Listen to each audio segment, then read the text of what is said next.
राजस्थान परिषद के इस मीट की आयोजन प्रोग्राम में स्वागत है। राजस्थान परिषद बेंगलुरु की अग्रगण्य सामाजिक संस्था है जो पिछले 45 वर्षों से शिक्षा के क्षेत्र में, चिकित्सा के क्षेत्र में और सामाजिक जुड़ाव के क्षेत्र में अनन्य कार्य करती आई है। और इसी सामाजिक जुड़ाव की पहल को आगे ले जाते हुए हम एक अनूठा और अद्भुत कार्यक्रम लेकर आए हैं जिसका नाम है मीट द आइकॉन। इस मीट द आइकॉन के तहत हम रूबरू होते हैं उन महान शख्सियत से, उन महान महानुभावों से, उन महान विभूतियों से जिनका तेरापन धर्म संघ से ताल्लुक है और जिन्होंने सफलता के शिखर को चूमा है। क्यों हम उनसे मिलते हैं? उसका उद्देश्य है कि उनके जीवन के बारे में जानकर वहां पर बैठे हुए जो दर्शकगण हैं वो भी उनके जीवन से प्रेरणा ले पाए, उनके जीवन का अनुसरण कर पाए और वो भी अपने जीवन में परिवर्तन ला पाए, जीवन की दिशा बदल पाए। और आज हमारे बीच मौजूद है एक गणमान्य व्यक्ति नहीं, दो गणमान्य व्यक्ति हमारे साथ हैं और वो है श्री वीरराज कुमार जी सुराना हैदराबाद से और उनकी धर्मपत्नी श्रीमती मंजू सुराना। श्री वीरराज कुमार जी सुराना एक हैदराबाद से हैं, एक मशहूर समाज सेवी हैं। उनका महावीर इंटरनेशनल से एक बहुत पुराना नाता है और वहां पे हैदराबाद में लाडनू जैन परिषद है, उसके वो फाउंडर प्रेसिडेंट भी रह चुके हैं। आप दोनों का इस प्रोग्राम में हार्दिक स्वागत है, हार्दिक अभिनंदन है। मेरे साथ इस कार्यक्रम में जुड़ चुके हैं श्री रूपचंद जी पुगलिया जो राजस्थान परिषद के उपाध्यक्ष हैं और एक और शख्सियत हमारे साथ है मुंबई से उमेश जी दुग्गड़ जो एक बहुत बड़े इंडस्ट्रियलिस्ट हैं। मैं विनय कुमार बैर, इस प्रोजेक्ट का वाइस चेयरमैन और मेरे साथ पूजा। एक और बात मैं आपको यहां बता देना चाहता हूं। मीट द आइकॉन की जो परिकल्पना थी वो एक परिकल्पना एक बहुत ही छोटी सी सोच से शुरू हुई और आज हमने एक बहुत बड़ा स्तर तय कर लिया है और बहुत बड़ा मुकाम तय कर लिया है। उस परिकल्पना के पीछे जुड़े हुए हैं हमारे प्रोजेक्ट के चेयरमैन श्री सुनील कुमार जी दुग्गड़। तो शुरू करें पूजा? यस, शुरू करते हैं। शुरू करें इंटरव्यू जी। तो पूजा जी पहले एक बार आज के हमारे आइकॉन के लिए एक बार जोरदार तालियां बज जाए और इधर जितने भी लोग बैठे हैं उनको तहे दिल से स्वागत करती हूँ आज के प्रोग्राम मीट द आइकॉन में। एक ही ऑब्जेक्टिव है हमारा कि हम लोगों को इंस्पायर कर सके, इनकी सफलता देके लोग भी प्रेरणा ले सके, तो एक ही ऑब्जेक्टिव है हमारा। तो शुरू करें जी। तो मैं जानना चाहती हूँ कि आपका बचपन कैसा बीता, बचपन में आपका स्वभाव कैसा था, आपका पैशन क्या था बचपन में? बचपन में मैं बहुत उछंकल था और एक दिल में तमन्ना थी कुछ कर गुजरने की, कुछ आगे कुछ करूं। वैसा मैं लाडनू में करीब 14 साल का था जब तक था और वहाँ से हैदराबाद 1964 में आया। मेरा ग्रेजुएशन हैदराबाद में ही हुआ और ग्रेजुएशन में जब था जब भी मुझे थोड़ा सोशल और एक्टिविटीज़ में काफ़ी इंटरेस्ट था तो कॉलेज में लैंग्वेज एसोसिएशन का मैं प्रेसिडेंट रहा और उसमें 1970 में आचार्य तुलसी जब हैदराबाद आए थे, जब एक एक्टिव कार्यकर्ता हो गया था वहाँ पर, क्योंकि उस टाइम में तेरापंथ समाज के वहाँ पर करीब 50 घर थे और थली समाज के तो वहाँ पर करीब 10-12 घर थे और वो 10-12 घर में हम ही लोग थे। तो काफ़ी अच्छा एक गुरुदेव के साथ में रहने का सानिध्य मिला। आपका सपना क्या था बचपन में? बचपन में सपना तो यही था कि मैं भी कुछ बनूं और बिजनेस के हिसाब से ही एक इच्छा थी, क्योंकि मेरे पिताजी और चाचा जी जब हैदराबाद आए थे तो उन्होंने वहाँ पर एक इंडस्ट्री शुरू की थी। तो वो एक दिल में तमन्ना थी कि एक दिन मैं भी कोई बड़ी इंडस्ट्री डालूँ यहाँ पर। ओके, अगर एक टाइम मशीन दी जाए आपको और आपको ये कहा जाए कि आपको 40 साल 30 साल पहले पीछे जाने का मौका मिले, तो ऐसी कौन सी चीज़ है जो आप चेंज करोगे, जिसको आप बदलोगे? 40 साल बाद में तो हम बदल रहे हैं और 40 साल पहले जाएंगे तो हमें हमारा राजस्थान याद आएगा। क्या बात है, एक बार छोटा सा ताली बजाइए। क्योंकि अभी भी मैं मेरी मिट्टी से जुड़ा हुआ हूँ और यही इच्छा रहती है कि हम लाडनू जाएं और लाडनू के लिए कुछ करें। मेरे साथ में हमारे शांतिलाल जी बर्मेच आए हुए हैं, मेरे साले साहब भी हैं वैसा, और ये भी काफ़ी बड़ा काम करते हैं डायमंड इंडस्ट्री में, ये भी काफ़ी एक्टिव है और ये भी बहुत सोशली एक्टिव है, बॉम्बे में भी और लाडनू में भी। यहाँ पर उमेद मल साहब यहाँ पर हैं, मेरे साजी साहब, तो ये बोलते कम हैं, काम ज़्यादा करते हैं, तो सोशली इनका भी जुड़ाव काफ़ी है और इनके भी अंदर वही अटैचमेंट है कि मर्द और भूमि हमारी राजस्थान की अंदर कुछ करें, जुड़े हम। और इन्होंने तो वहाँ पर एक स्कूल को एडॉप्ट किया है सरदार शहर में, और आज मेरे ख्याल में सरदार सिंह में जो टेक्निक इन्होंने दी है वहाँ पर कंप्यूटर्स वगैरह जो लगाए हैं, एक सरकारी स्कूल के अंदर इस हिसाब से करना काम बहुत बड़ी चीज़ है। अगर मैं आपको पूछूं कि एक ऐसा बचपन का यादगार पल जो अभी भी आप याद करो तो आपको हंसी आ जाए, एक चेहरे पे एक स्माइल आ जाए, तो वो कौन सा पल होगा? ऐसे पल तो हाँ, बचपन का एक पल आप जब ने पूछ लिया तो मुझे बात याद आती है कि जब मैं हैदराबाद आया था तो मुझे हिंदी बोलना नहीं आता था बराबर। अच्छा। मारवाड़ी, आधी मारवाड़ी और आधी हिंदी बोलते थे। मेरे अंकल की ऑफिस थी जो हम पर अंकल बैठते थे, और जब वो ऑफिस में नहीं होते थे, जब मैं जाकर के उस कुर्सी पे बैठता था। क्या बात है। और मुझे जब इंग्लिश सीखने का शौक़ था कि कैसा मैं सीखूं, तो किस हिसाब से, तो मैंने एक सेंटेंस में से आज भी वो रिजेबल करता है, मेरे को याद आता है कि पहले तो बराबर हिंदी नहीं बोल सकते थे, फिर इंग्लिश सीखना है तो कैसा सीखना है, कैसा करें। तो एक दिन हमारे अंकल का फ़ोन आया, तो मैंने कहा कि अब इंग्लिश में बात करना है, तो व्हाट कौन बोलते हैं, तो मैंने ऐसा सेंटेंस बनाया, व्हाट डू यू वांट। एकदम से ऐसा बोले तो एकदम से सामने से मेरे अंकल ही थे, उन्होंने सुना और कहा कि बोलना कोशिश करना तो ठीक है, पर किसी के सर में लठ मत मारो। तो ये चीज़ें हैं जो आदमी को, कभी हम बोलते हैं ना, तो हमारा टाइपिस्ट जो था उसके पास में गया, अब वो बराबर हिंदी भी बोलना नहीं आता था, तो मैंने कहा एक पत्ता दे भाई, मतलब एक पेपर देना था, तो मैंने एक पत्ता दे दे। अब वो बोला क्या किसका पत्ता चाहिए तुमको? पीपल का पत्ता चाहिए।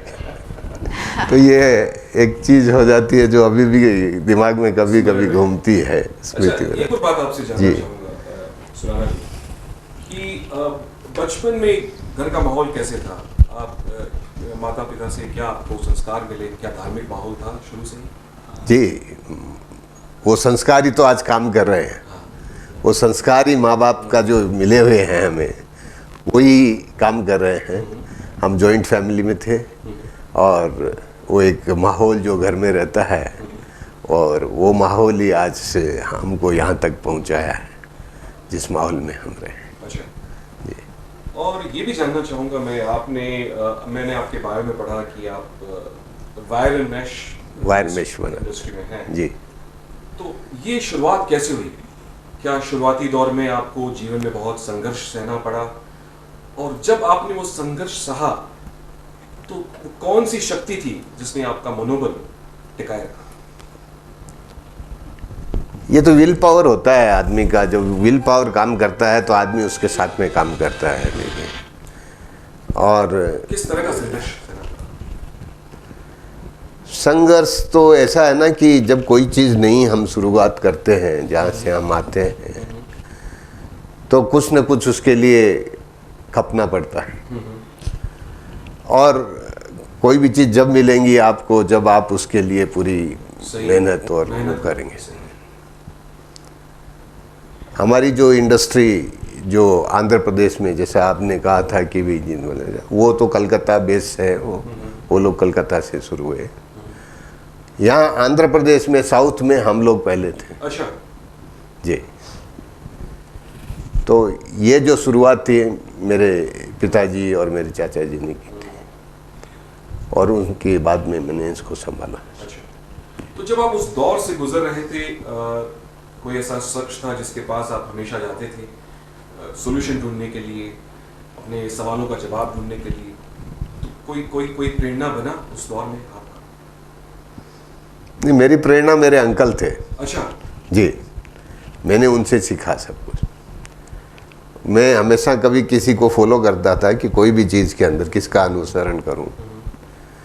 जैसा हम संस्कार कहाँ से मिलते हैं, हमारे माँ बाप से मिलते हैं। सही। तो मेरी मेरे माता जी, मेरे पिताजी से मैंने संस्कार किस हिसाब से करना, क्या एटिकेट्स होते हैं, किस हिसाब से करना, वो। और अंकल से मैंने business, how to do the business, उसके बारे में जानकारी ली। अच्छा। और मेरी क्यूरियोसिटी रहती थी, कोई भी काम में जब जाता था कहीं पर, तो उस लगन से उसको कैसा करूं, क्या करूं। तो दर्शकों, एक बार जोरदार से तालियां हो जाएं इनके लिए। जैसा कि इन्होंने यहाँ कहा कि अगर कोई चीज करने की अगर लगन हो और निष्ठा हो, तो काम अगर नया हो तो भी मुश्किल नहीं होती है। आप आगे बढ़ते जाएं और आपको सफलता स्वतः ही मिलती जाएगी। तो पूजा जी, आप कुछ पूछना चाहेंगे? एक चीज जानना चाहती हूँ मैं, आपकी जो सफलता है उसके पीछे आपके परिवार का योगदान कैसा है? पूरा योगदान है। मेरी धर्मपत्नी मेरे साथ में है। तो हमें तो संस्कार, जैसा मैंने कहा, मेरे माता जी पिताजी से मिले, तो उनका योगदान, फिर अपने परिवार में आपका योगदान और बच्चों का योगदान। और तो मेरे दोनों लड़के मेरे साथ में हैं। क्या बात है, बहुत अच्छा है। और आप परिवार और समाज के बीच में तालमेल कैसे करते हो? ये जो चीज़ है, मैं हमेशा सामाजिक प्राणी रहा हूँ, और उस हिसाब से मैंने समाज में काम किया है, शुरू से जुड़ा हुआ हूँ। तो तालमेल तो देखिए, जब घर में हम रहते हैं तो तालमेल करते हैं, तो जो आदमी का इंटरेस्ट जो होता है जिधर, उसमें वो ज़्यादा इंटरेस्ट लेता है कि भाई कहाँ न कहाँ। और टाइम मैनेजमेंट है, अपन अपना टाइम अपने धंधे के लिए भी दे और समाज के लिए भी दे, और समाज से फिर आगे हम बढ़े तो देश के लिए दे। तो आपसे भी पूछना चाहूँगा मंजू जी, जैसा कि उन्होंने कहा कि शुरुआती दौर बड़ा संघर्ष में रहा, तो उस दौर से जब ये गुजर रहे थे, तो आपका क्या सपोर्ट रहा इनके प्रति और क्या अनुभव है? कि कभी दुख आता है तो बाद में सुख आएगा, दोनों पहलू में साथ में रहना चाहिए, साथ में बस रहना मिलके। चाहिए। क्या बात है। इस बात पे तो तालियां बजनी चाहिए। देखिए दर्शकगण, हमने जिन जिन महानुभावों का यहाँ पे साक्षात्कार किया भी, एक जो कॉमन चीज सामने आई वो ये है कि बेटर हाफ का जो सपोर्ट होता है, that is very very crucial and very very critical. और आज ये एक उदाहरण हमारे सामने, श्री सुराना जी यहाँ बैठे हैं और उनकी मिसेस है यहाँ पे मंजू जी। तो उन्होंने कहा कि कभी दुख आता है तो कभी सुख, दोनों एक ही सिक्के के पहलू हैं। और आज अगर ये सक्सेसफुल है तो इस सक्सेस के पीछे इनकी धर्मपत्नी का भी उतना ही हाथ है। तो एक और बात आपसे मैं पूछना चाहूँगा, आप धर्म संघ से काफ़ी जुड़े हुए हैं, आप महावीर इंटरनेशनल से जुड़े हुए हैं और एक बहुत बड़े पोस्ट पर हैं वहाँ पे। तो हमारे साथ शेयर कीजिए कि महावीर इंटरनेशनल क्या कार्य करती है? देखिए, मैं महावीर इंटरनेशनल से 2001 में जुड़ा था, and I was the founder secretary of Mahavir international in Hyderabad. मुझे इसलिए इस संस्था से बड़ा लगा हुआ कि जैसा रोटरी और लॉयंस जो काम कर रहे हैं, सेवा का काम करते हैं, वो बाहर की संस्थाएं यहाँ पर कर रही हैं, और क्यों नहीं हम हमारे महावीर को यहाँ पर उजागर करें। और महावीर का नाम जो कि आज सिर्फ अपने में क्यों रहे, it's a non religious service organisation. This is not particularly only religious organisation, this organisation is non religious service organisation. तो यहाँ पर हम सर्विस का काम करते हैं, और सर्विस के काम के साथ में मोटो हमारा रहता है, जियो और जीने दो, सबको प्यार, सबकी सेवा, इसके ऊपर चलते हैं। मैं बीच में मेरा थोड़ा सा कम हो गया था, फिर उन्होंने मुझे इसमें पूरा आंध्रा तेलंगाना जोन दिया उन्होंने, कि पूरा जोन चेयरमैन था मैं 4 साल तक। और फिर अभी जो हमारे प्रेसिडेंट है, महावीर इंटरनेशनल की इंडिया एंड एब्रॉड 400 सेंटर्स है इसके, एक जगह नहीं है, राजस्थान में है, दिल्ली में है, मतलब ऑल ओवर इंडिया ही है, कहीं भी कोई भी जगह ऐसी नहीं है। बॉम्बे में है, अभी बॉम्बे में हमारे जो वीएस बाफना जी थे वो पहले इसके प्रेसिडेंट थे, शांतिलाल जी कवाड़ जिनका नाम सुना होगा, धीरज कोठारी जिनका नाम सुना होगा, ये सभी अध्यक्ष थे इसके, इस महावीर इंटरनेशनल के। पुष्प जैन जो पाली से थे, जो पाली के एमपी रह चुके हैं, वो इसके अध्यक्ष थे। और अभी जो अध्यक्ष हैं वो शांति कुमार जी जैन हैं दिल्ली से, he is a retired IPS, और he was the main person. उन वाजपेयी जी की जब सरकार थी तो वाजपेयी जी के मेन सिक्योरिटी में वो थे शांति। तो शांति कुमार जी के एक ऐसा ही प्रिंसिपल आदमी जैन है, जैन में मेरे कुछ गर्व होता है उस आदमी को देखते हुए। जब मैं उनसे पहले टाइम मिला तो इतना इंस्पायर हुआ। वो आदमी रात के टाइम में सूर्यास्त के बाद में खाना नहीं खाता। एक पुलिस ऑफिसर होकर के जब उनकी माँ ने उनको पूछा कि तू पुलिस में जा रहा है पर मैं नहीं चाहती कि तू पुलिस में जाए, तो उन्होंने उनके सर पे हाथ रख करके कहा कि मैं पुलिस में जा रहा हूँ पर मैं जैन ही रहूँगा वहाँ पर भी। सच्चे पर्सन साथ देयर। कार्य करती है ये कार्य करती है जनसेवा का। जैसा इसमें सभी चीज़ें आती है। मेन काम एथलेसीमिया जो है उसको रोको, उसके लिए अच्छा बेबी किट्स डिस्ट्रीब्यूट करते हैं हम हॉस्पिटल्स के अंदर। जितने भी हॉस्पिटल्स हैं उनके अंदर बेबी किट्स, जैसा नए बच्चे पैदा होते हैं तो जहाँ गवर्नमेंट हॉस्पिटल्स हैं वहाँ पर उनके लिए कपड़े भी नहीं रहते हैं, तो ये बेबी किट का हम सेट बनाते हैं पूरा का पूरा। और वो सेट डिस्ट्रीब्यूशन जो नए बच्चे पैदा होते हैं जहाँ पर रियल में ज़रूरत है उनको, ये डिस्ट्रीब्यूट करते हैं। और ये हज़ारों की तादाद में एक एक हॉस्पिटल में हमारे पास से जाते हैं। और पर्यावरण के ऊपर हम बहुत ध्यान देते हैं। ये जैसा बेटी बचाओ और पेड़ लगाओ उस हिसाब से जाते हैं, उसी हिसाब से ही ये पेड़ लगाओ और इंडिया को बचाओ, इसके ऊपर क्लीन एंड ग्रीन इंडिया, ये हमारा जैसा सिलाई मशीन ये है, ये जुड़ी हुई है। जैसा ये लास्ट टाइम में वाइस प्रेसिडेंट थी तो इन्होंने एक प्रोजेक्ट किया कि जितनी भी नीडी, ये वुमेन एम्पावरमेंट के under the women empowerment she is looking after, तो इन्होंने एक काम किया कि भाई हम सिलाई मशीन एक एक को दें जो जिनको ज़रूरत है, तो अपना काम अपना व्यवसाय वो कर सके और लेडीज़ अपने ऊपर खड़ी हो सके। बहुत बढ़िया। देखिए यहाँ पर एक और एग्जाम्पल जो हमें देखने को मिला है वो ये है कि हस्बैंड वाइफ, पति पत्नी दोनों समाज सेवा से जुड़े हुए हैं। बहुत ही कम देखने को मिलता है, लेकिन दोनों का समाज सेवा के प्रति जो लगाव है बहुत ही गहरा है। और एक बात और मैं आप सब लोगों को यहाँ बता देना चाहता हूँ कि राजस्थान परिषद भी चिकित्सा के क्षेत्र में कई सालों से जुड़ा है। जो परिवार चिकित्सा का खर्चा नहीं उठा सकते, राजस्थान परिषद उन्हें गुप्त रूप से राशि पहुंचाता है और कई सालों से उपक्रम चला रहा है। नहीं, हम भी जैसा हमारे कैंप्स लगते हैं और हम जो कैंप्स जो लगाते हैं वो सबब्स में लगा जहाँ पर नीडी है, जहाँ पर लोगों को ज़रूरत है, आवश्यकता है, जहाँ गाँव में जा कर के हमारे कैंप लगते हैं। आई कैंप, ये आपके ब्लड डोनेशन कैंप और आपके जनरल फिजिशियन कैंप स्कूल्स के अंदर लगते हैं बच्चों को देखने के लिए। तो हमारे कैंप्स भी हर जगह लगते हैं। एक योजना चलती है मुट्ठी भर अनाज योजना। अच्छा। मुट्ठी भर अनाज योजना के तहत हम जहाँ पर ज़रूरत है समाज में, हम बताते नहीं किसी को कि किसको ज़रूरत है, जिसके पास में ज़रूरत है उसके पास में हम पहुँचाते हैं। क्या बात समझे ना? जोरदार से तालियां हो जाएंगी। तो आपने महावीर इंटरनेशनल के बारे में बताया और एक और बात मैं आपके बारे में पढ़ रहा था कि आप हैदराबाद तेरापंथी सभा से भी जुड़े हुए हैं जी। और उसके 2 बार अध्यक्ष भी रह चुके हैं जी। तो कैसा अनुभव रहा? तेरापंथ धर्म संघ की सर्वश्रेष्ठ संस्था है ये। मैं आपको बताऊं कि जब आचार्य तुलसी हैदराबाद में 1970 में आए थे, मैं 20 साल का था और उस टाइम में हमारे एसोसिएशन का मैं कॉलेज में प्रेसिडेंट था। आचार्य तुलसी ने उस टाइम मुझे कहा क्या उस टाइम आपको यदि ध्यान में हो तो श्रीचंद जी स्वामी अपने पास में है, वो शतावधानी थे और एक ही साथ में 100 क्वेश्चनों का वो आंसर देते थे वो। तो उन्होंने आचार्य तुलसी ने कहा था कि पहले तो मैं एक जगह मिला तो उन्होंने कहा कि मैं थोड़ा बोलता था उस टाइम में कुछ ऐसा ही, तो उन्होंने एक दिन भांप लिया और उन्होंने कहा कि तुम संचालन कर सकते हो। तो मैंने कहा कि आप बोलते तो कर सकता हूँ। तो उन्होंने फिर मुझे कहा कि तुम्हारी कॉलेज के अंदर अवधान का प्रोग्राम करवा सकते हो। मैंने कहा जरूर करा सकता हूँ।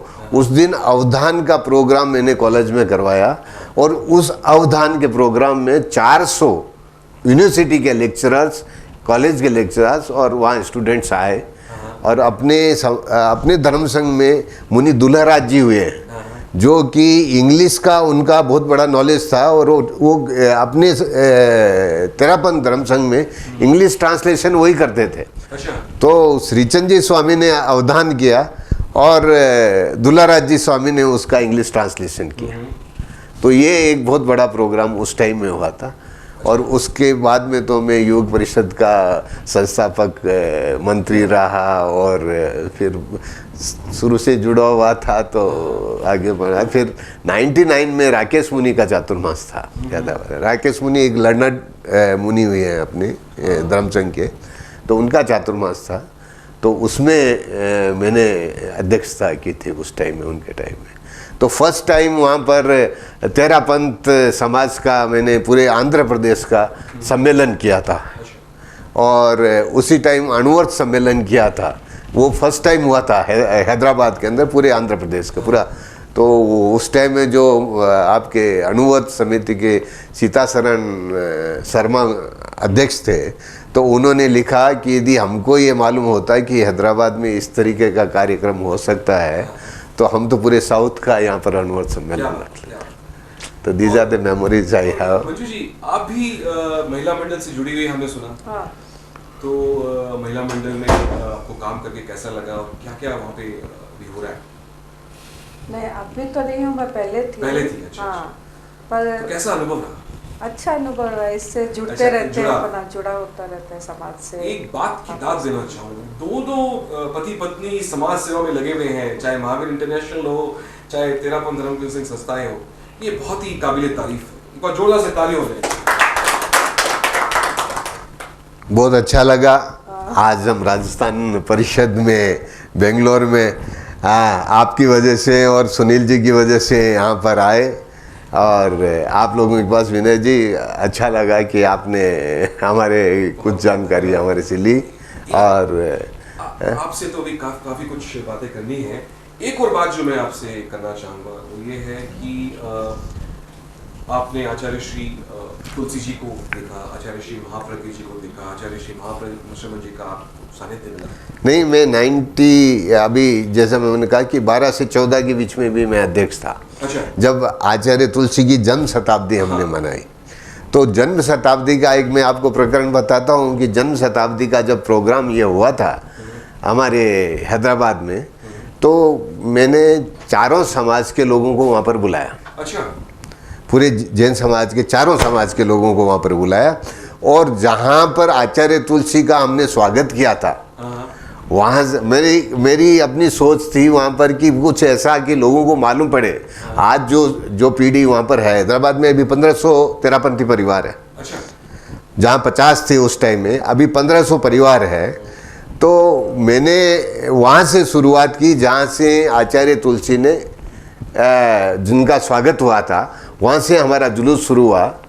और जहाँ पर हमारा जो प्रोग्राम था, जन्म शताब्दी का प्रोग्राम जहाँ पर रखा था, तो चारों समाज के साधु साध्वियों को वहाँ पर बुलाया और जो लोग दूसरे समाज के जिन्होंने उस टाइम में काम किया था, उन लोगों को वहाँ पर ऑनर किया। बहुत बड़ी बात है, बहुत बड़ी। जोरदार से तालियां हो जाए। ये आचार्य तुलसी की मेरा जीवन मेरा दर्शन में लिखा हुआ है। आचार्य तुलसी उस टाइम में हमारे मकान पे भी विराजे थे एक दिन के लिए, और उसमें उन्होंने लिखा है कि जो यहाँ पर जो एकता है हैदराबाद में जैन समाज की, और ये लोगों ने उस टाइम में काम किया, वो मेरा जीवन मेरा दर्श में था। तो मैंने वो बुक भाग 9 निकाली और उसमें से उन लोगों के नाम लेकर के और उन लोगों को उस दिन बुलाया और उनका सम्मान किया कि आपने ये काम किया था। दे रिमेंबर लाइक एनीथिंग, मतलब कि आपने इतना बड़ा ये सम्मान हमको दिया। बहुत बड़ी बात है। एक जो सीखने वाली बात ये है कि जो एक सकारात्मक विचारधारा होती है, जो एक पॉजिटिव थॉट होती है, उस पर किसी एक संप्रदाय का हक नहीं होता है। और यहाँ पे इन्होंने जैसे कहा कि सभी संप्रदायों को उन्होंने एकजुट करने के लिए जो कार्य किया है वो अत्यंत ही सराहनीय कार्य है। और ये मैं समझता हूँ कि जो जैन विचारधारा है वो एक संप्रदाय तक न सीमित रहकर संपूर्ण विश्व में इसका प्रचार प्रसार हो। तो एक चीज जो मैं आप दोनों से जानना चाहूंगा कि धर्म की, तेरापन धर्म की कौन सी एक ऐसी बात है जो आपको बहुत प्रभावित करती है? आचार्य श्री तुलसी जी की कोई बात, या महाप्रज्ञ जी की, या महाश्रवण जी की, वो कौन सी एक बात है जिसने आपके जीवन पर बहुत प्रभाव डाला? आचार्य तुलसी की एक बात थी, वो हमेशा दिमाग में रहती है कि बुराई में से अच्छाई निकालो, जो अच्छाई आपको मिल सके वो आप लो, बुराई को छोड़ दो, क्या है। और वो एक दूरदृष्टा थे, उनकी सोच, उनका जो विचार, जिस हिसाब से उनकी जो साउथ यात्रा हुई थी, एक अविस्मरणीय साउथ यात्रा थी उन। और वो जैन का एकता, पर्टिकुलरली उन्होंने जो अपना मेरा जीवन मेरा दर्शन यदि आप पढ़ेंगे तो उसके अंदर आपको मिलेगा कि किस हिसाब से जब साउथ में आए थे। शायद आप लोग यहाँ पर है कि नहीं, पर मेरे मेमोरी के अंदर बहुत कुछ है। बेंगलोर में भी उस टाइम चातुर्मास था, हमको तो उस टाइम मर्यादा महोत्सव मिला था। अच्छा। हाँ, हैदराबाद में मर्यादा महोत्सव था और पूरे चारों समाज ने मिलकर के वो मर्यादा, क्यों 50 परिवार क्या करेंगे मतलब, और 50 परिवार में भी बहुत संपन्नता, इतनी बड़ी संपन्नता नहीं थी जो आज देखने को मिलती है। तो अभी तो 1500 परिवार है हैदराबाद में तेरापन समाज के। तो ये चीज़ें महाप्रज्ञ जी उस टाइम में अपनी जगह पे थे। हाँ, जब मैं अध्यक्ष था 99 के अंदर, जब राकेश मुनि का चातुर्मास था, तो महाप्रज्ञ जी का चातुर्मास दिल्ली में था। अच्छा। समझाना, तो मैंने मेरी सिल्वर जुबली जो थी महाप्रज्ञ जी के सानिध्य में दिल्ली में मनाई थी। जी, आपको कोई एक बात जो बहुत प्रभावित किया, जिसने धर्म संघ से रिलेटेड कोई बात जो हमारे साथ शेयर करें? निज पे शासन फिर निज पर शासन फिर अनुशासन, क्या बात है, जोरदार ताली हो जाए। तो ये तो हो गया पूजा जी, हमने बहुत सारी बातें की, हमारे जो आज कपल यहाँ पे आए हैं और बहुत कुछ जाना, बहुत कुछ सीखा। तो कुछ हंसी मजाक भी हो जाए, क्यों नहीं? कुछ हंसी मजाक के क्वेश्चंस पूछूंगी मैं आपको आपके पास सिर्फ 10 सेकेंड का समय रहेगा, जल्दी से उत्तर देना है। शुरू करूंगी आपसे। क्वेश्चन दोनों के लिए इम्प्लाई है, दोनों को आंसर देना है। ओके, आप अपने पत्नी जी को प्यार से क्या बुलाते हैं? वैसा तो देखिए, घर में जब जॉइंट फैमिली में थे ना, जब तो नाम भी नहीं लेते थे। तो भी और वैसा मैं इसको मुस्कान कहता हूँ। आप क्या बुलाते हैं इन्हें प्यार से?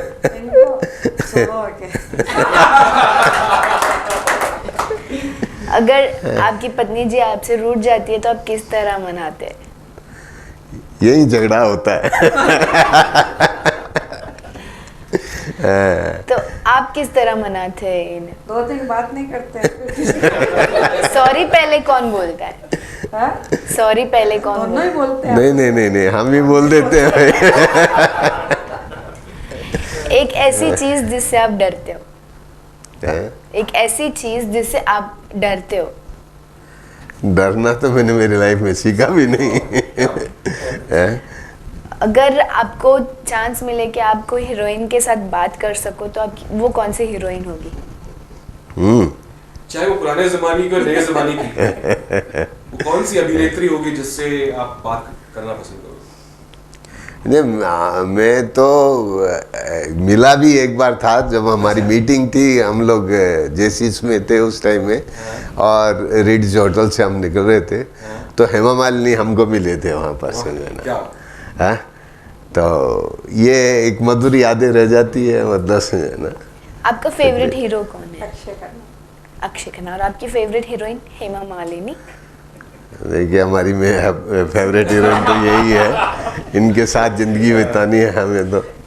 ओके, अगर आपको 1 मिलियन की लॉटरी मिल जाती है, आप जीत जाते हो 1 मिलियन, आप उस पैसों का क्या करोगे?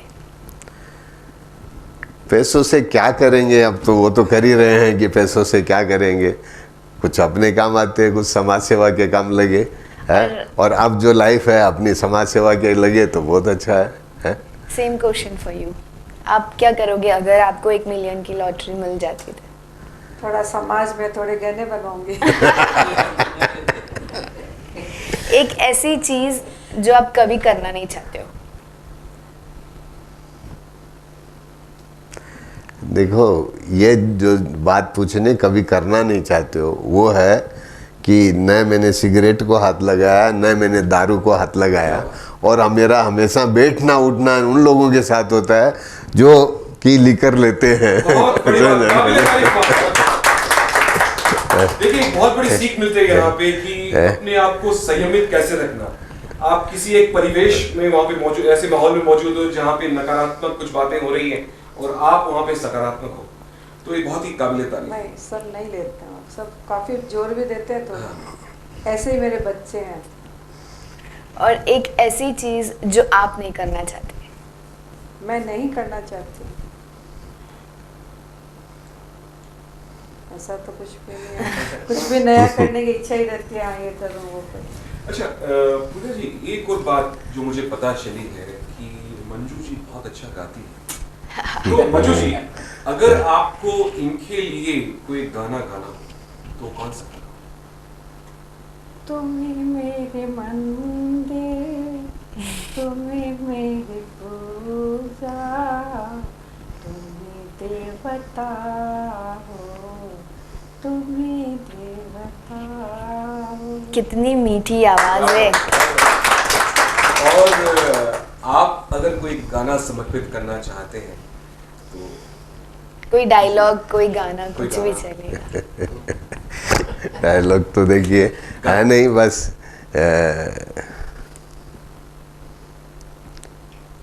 देखिए, मैं कंपेयरिंग करता हूँ और ये गाती है, ये दोनों में थोड़ा बहुत है। कुछ भी एक बात जो आप कहना तो ये कह दूं इसके लिए कि गजब कमाल का जलवा तेरे बयान में है, और इनकी आंख का जादू तेरी जुबान में। क्या बात है, क्या बात है। वीर राजकुमार जी और मंजू जी, आप यहाँ पे आए, आपका तहे दिल से शुक्रिया अदा राजस्थान परिषद की ओर से। बहुत बहुत बहुत बहुत अच्छा लगा आप लोगों के बीच में बैठने से। इट्स ए होमली एटमॉस्फेयर है, बहुत अच्छा लगा। बस यही कहूँगा कि कुछ किए जा लेके नामे महावीर, ना कुछ करना ही खराबी है, कामयाबी कुछ और नहीं, काम करना ही कामयाबी है। काम